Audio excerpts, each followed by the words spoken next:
Olá pessoal, sejam muito bem-vindos a mais um vídeo do canal e hoje nós vamos falar sobre um dos livros mais especiais que eu já li na vida e provavelmente no top 10 das melhores leituras do ano. E eu tô falando do livro do Matthew Perry, que é Amigos, Amores e Aquela Coisa Terrível. Você provavelmente vai reconhecer o autor pela série Friends, que ele é o astro, né? Que interpreta o personagem Chandler, que devo falar que é o meu personagem favorito. Então, eu queria começar esse vídeo falando pra vocês o porquê que eu acho que esse é um livro fundamental para todos os fãs da série. Friends tem um papel muito importante na minha vida.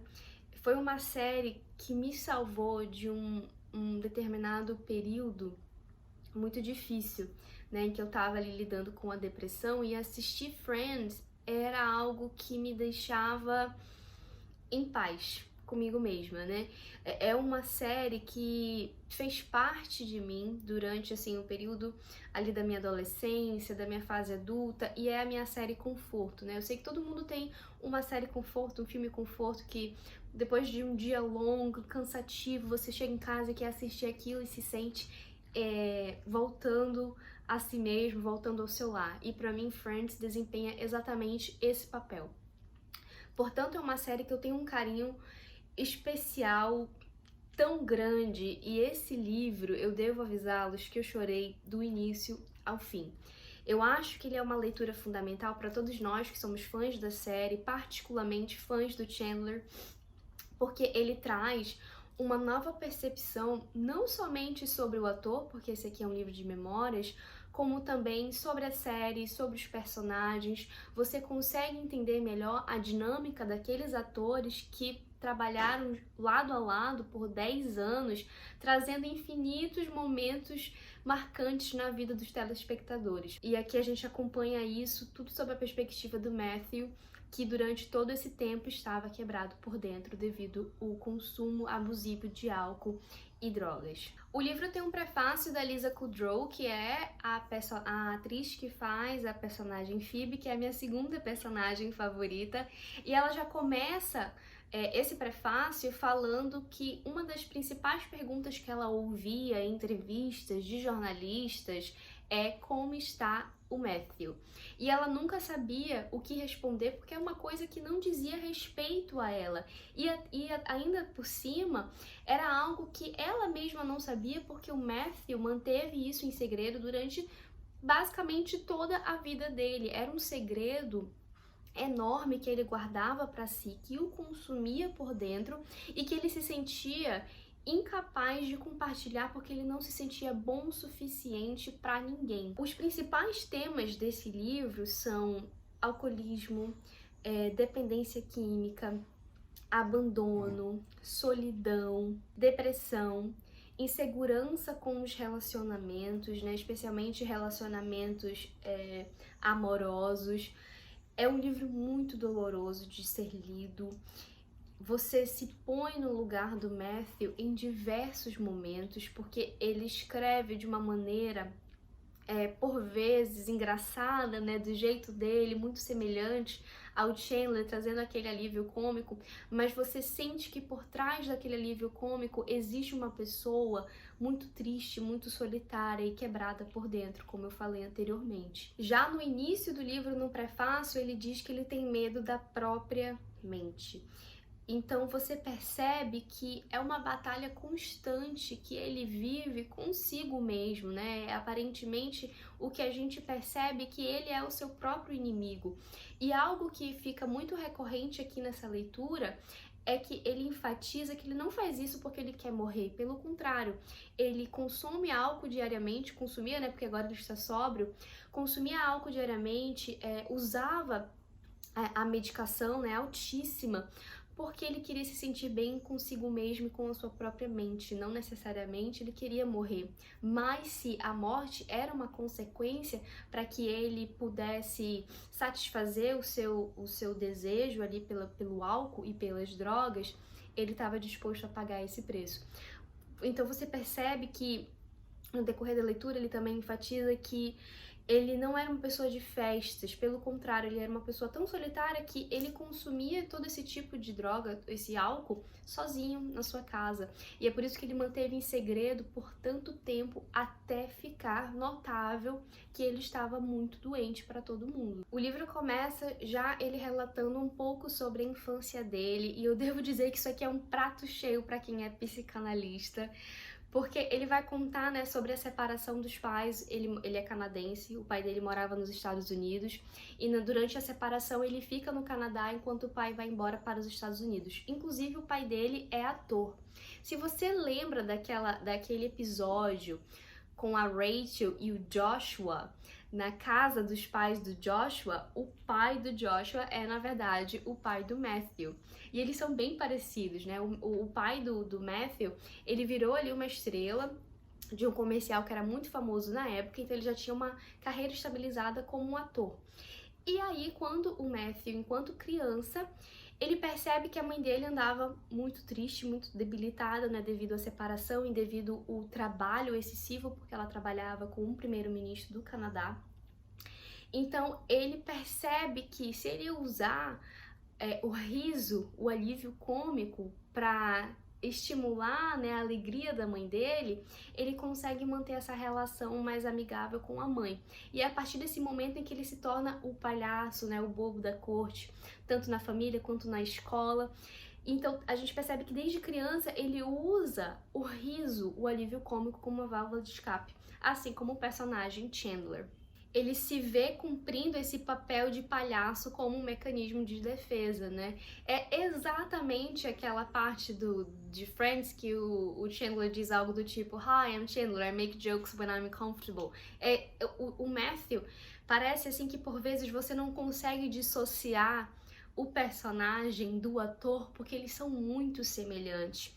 Exceto que pro Matthew, ele acha que o Chandler conseguiu evoluir de uma forma que ele não evoluiu.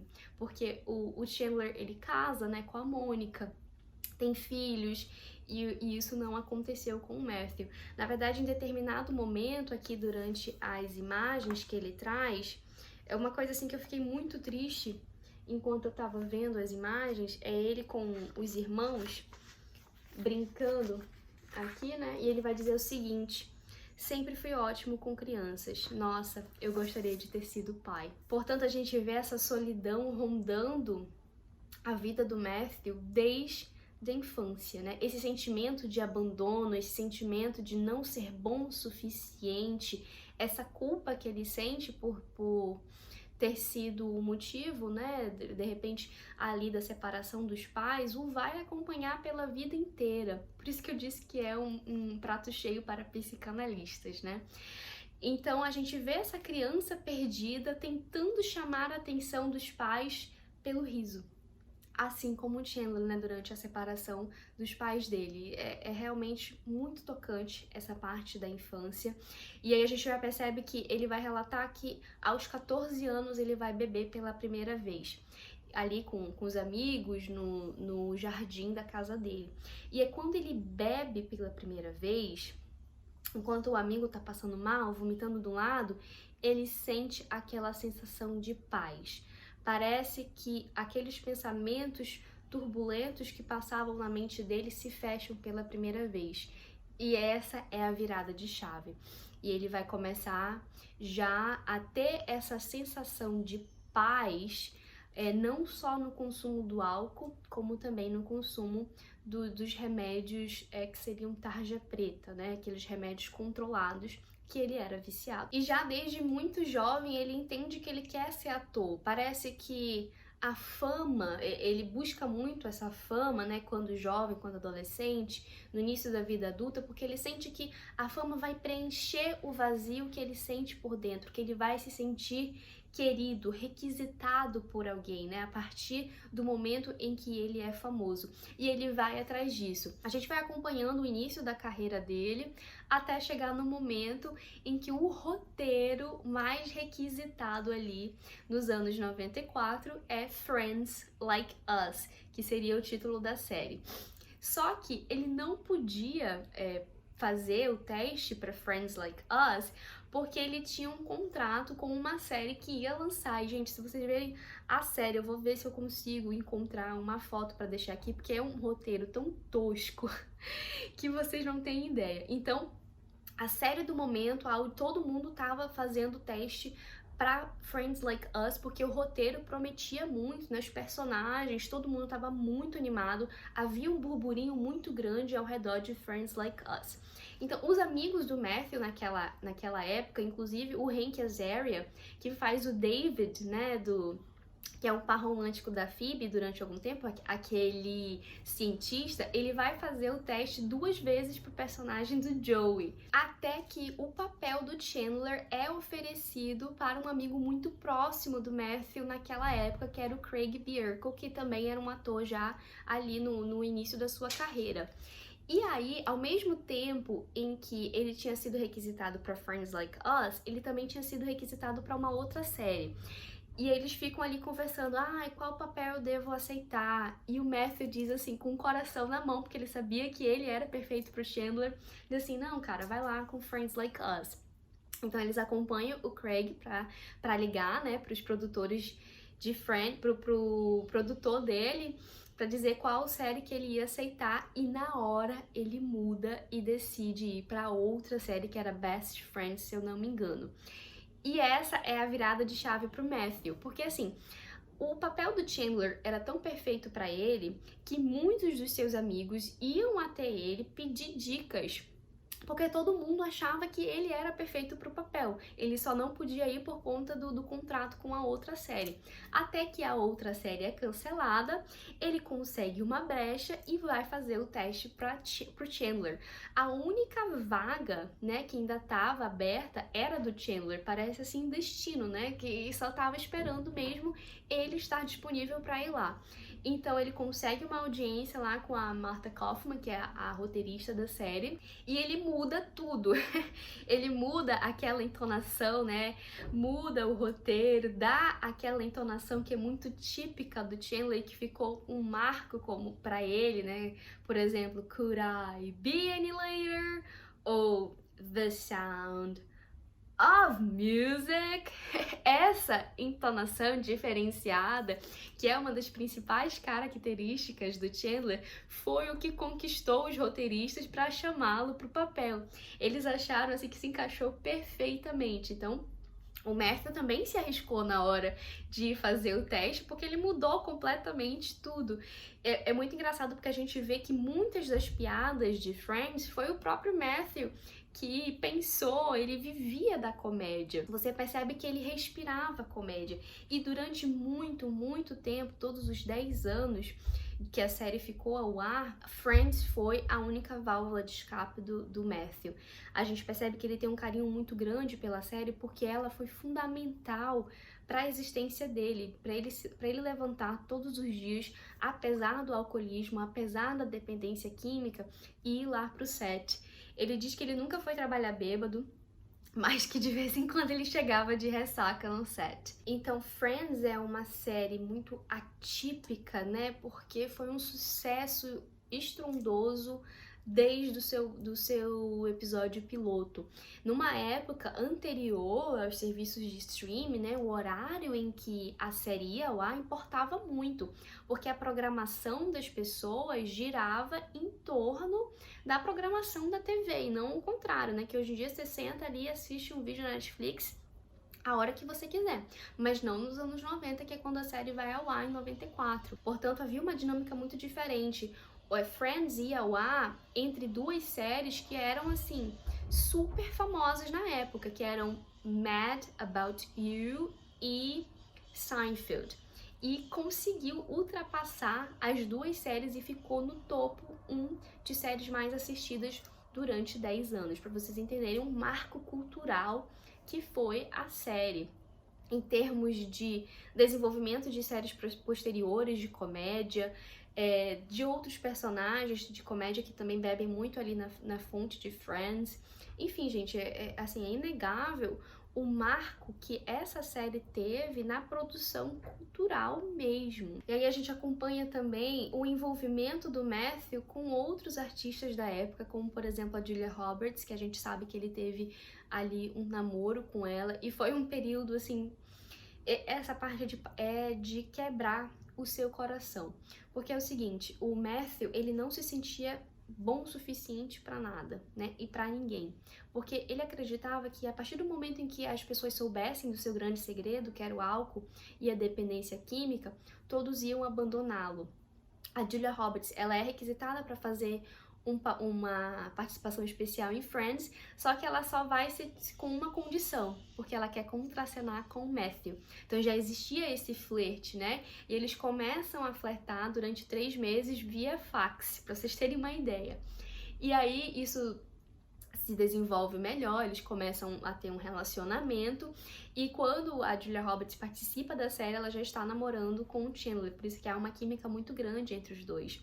No entanto, por essa baixa autoestima dele ser tão grande, ele rompe o relacionamento com a Julia Roberts, porque ele acha que ela já ia fazer isso com ele a qualquer momento, mesmo quando ela descobrisse, então ele já se antecipa. E isso vai ser digamos, um modus operandi na vida dele, porque a partir disso ele vai fazer isso com todas as outras mulheres que ele vai ter relações amorosas no futuro. E é nesse momento em que ele sofre um acidente de jet ski ali no meio de uma cena de um filme que ele estava gravando. O médico vai dar um comprimido para ele, para passar a dor, né? Porque ele se machucou um pouco ali nas costelas. E essa é uma nova virada de chave na vida do Matthew, porque ele vai ficar viciado nessa medicação. Mas só que ele não vai tomar 1 ou 2 pílulas. Ele tomava diariamente 55 pílulas dessa medicação. Aí vocês imaginam o estrago que isso pode fazer no organismo. A gente acompanha paulatinamente todas as consequências do consumo excessivo de álcool e de drogas que ele usava. Por exemplo, todos os dentes dele daqui de cima caíram, ele tem o cólon perfurado, o intestino perfurado. Tem um determinado momento em que ele vai ter uma parada cardíaca, ele vai ser dado como morto, digamos assim, por 5 minutos, e aí ele até pede que a gente dê uma pausa na leitura por 5 minutos, para a gente ver o quão longo pode ser esses 5 minutos. E nesse momento em que o coração dele para, o médico, ao tentar ressuscitá-lo, né, vai quebrar 8 costelas dele. Vocês imaginam o que pode ser? Então ele fica com bolsa de colostomia por um tempo. Gente, é assim, são consequências graves, né, na saúde dele, que nossa, assim, e ele tem plena de consciência de que ele é o grande responsável por isso estar acontecendo com ele. No entanto, ele não consegue parar. Por isso que ele é um livro muito difícil de ser lido, é muito doloroso. Eu chorei do início ao fim, porque você consegue sentir a dor dele, e isso que é tão tocante nessa narrativa. Ele estava o tempo todo drogado e ninguém sabia, ele guardava tudo aquilo para si, até que aos 26 anos ele é colocado na reabilitação. Para vocês terem uma ideia, né, isso é quando a Mônica e o Chandler vão casar. Então, nesse período em que tem um casamento dos dois, ele estava, na verdade, morando na reabilitação, que é o auge do personagem durante a série, e ele ia até lá, gravava e depois voltava para a reabilitação. E, na verdade, a gente consegue acompanhar a dependência química dele no decorrer da série. Aqui na página 147, ele vai dizer o seguinte: quando estou mais pesado, era álcool. Quando estou magro, eram remédios. Quando estou com cavanhaque, eram muitos remédios. E é por isso que eu acho que esse é o livro que vai mudar a sua percepção com a série, porque você passa a assistir a série pensando, poxa, o que será que ele estava lidando nesse momento na vida dele? Ele tá ali te fazendo rir, mas por dentro ele tá despedaçado. E eu acho que essa é uma coisa que me tocou demais. Porque, como eu disse, né, no início desse vídeo, Friends era ali a minha válvula de escape. E apesar de ser também a válvula de escape do Matthew, a gente sabe que ele estava completamente devastado por dentro, ainda que ele mantivesse segredo sobre a doença dele. Friends era o porto seguro do Matthew, né, durante todos os 10 anos que a série foi ao ar, e ele se sente um pouco perdido depois que a série termina. É aquela sensação de agora.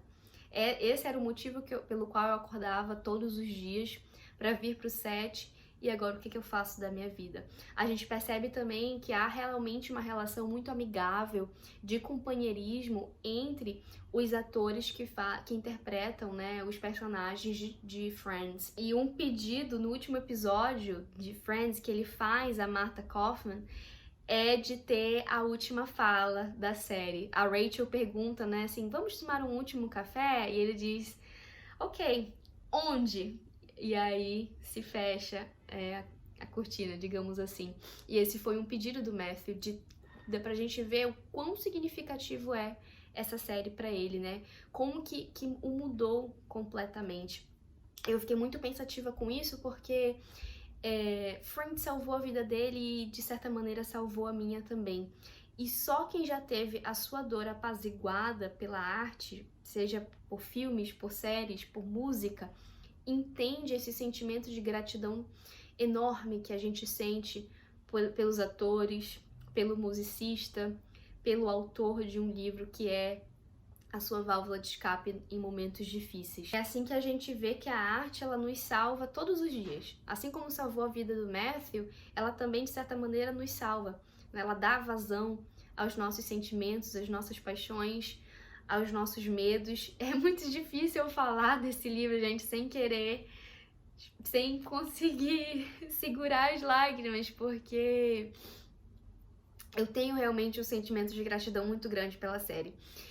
E saber que o meu personagem favorito lidava com tantos conflitos, com tantos problemas pessoais, assim como eu também estava lidando naquele período em que eu assistia, é uma coisa que mexe muito comigo. Eu acho que essa é a parte magnífica da arte, né? Da gente encontrar conforto nas diferentes formas artísticas. Portanto, eu acho que é um livro que vai mexer muito com você, se você é fã dessa série, se você admira o Matthew, se você admira o Chandler, né, de alguma maneira. Por isso que eu acho que é uma leitura, assim, essencial para todos nós que já encontramos alívio na arte de alguma maneira. É isso, gente, eu vou ficando por aqui. Eu espero muito que vocês deem uma chance a esse livro, porque vale a pena.